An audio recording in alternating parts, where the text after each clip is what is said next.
Good afternoon, Alan Skinner here. This week's video discussion will analyze the life of Thomas Nathan McClung through the lens of economic history to determine if he experienced net economic growth during his lifetime. Primary source data is drawn from McClung's own papers, census data, and other government databases. After sharing some biographical details of McClung's life, the presentation will provide analysis using scholarly works and assigned readings, and finish with tentative conclusions and lines of further inquiry. Thomas Nathan McClung was born on Christmas Day, 1842, in rural Sullivan County, Indiana, where he grew up assisting his father in farming and bricklaying. We do not know Thomas's exact compensation, but the average monthly earnings for farm workers in 1860 were $13.76. In May of 1861, McClung enlisted in the 17th Indiana Volunteer Infantry, fighting through many of the major battles in Tennessee and Georgia during the Civil War.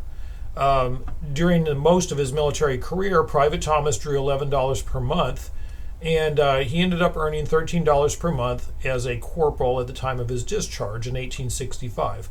Ostensibly less than his pre-war earnings, his meager military compensation was increased with the provision of rations, uniforms, and quarters.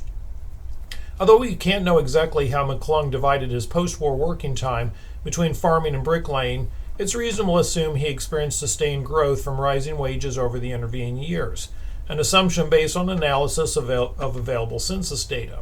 By 1890, farm workers earned an average monthly wage of $19.43, while a skilled building tradesman could make up to $86 per month.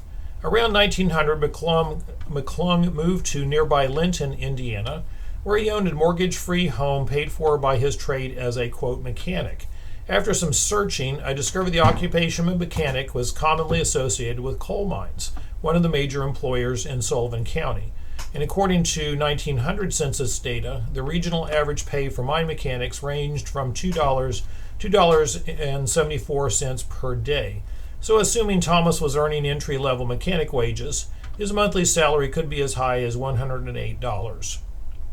And by 1920, the 78-year-old semi-retired veteran was still working, this time back working as a self-employed brick mason, financially secure enough to own his own mortgage-free home. So, given the incomplete information found in the research in this project, we can tentatively conclude by comparing average wage data that Thomas McClung experienced net economic growth over his lifetime. As an 18-year-old farm worker, he earned the equivalent wage of $13.76 per hour, we assume. During the Civil War, his lower wages were partially offset by rations and allowances, and after his discharge, he returned to farming and bricklaying, earning perhaps as much as $90 per month. By 1900, he was employed as a mechanic, presumably making up to $108 per month, a roughly seven-fold increase over his earnings in 1860. Thus, we can reasonably conclude that Thomas McClung experienced net economic growth over the course of his life. Also notice how McClung's late entry into industrial work mirrors the larger shift of Midwest employees from farming and skilled trades into the manufacturing sector. For example, employment in the coal and petroleum segment in Indiana rose from 14.6% in 1860 to 31.9% by 1880. As is evident, there are significant gaps in the analysis due to lack of data. To form a better analysis, I would need specific data on McClung's earnings in his bricklaying, farming, and his mechanic job. And I will also need to know exactly in which industry sector he was employed to make a better comparative assessment to the sector as a whole.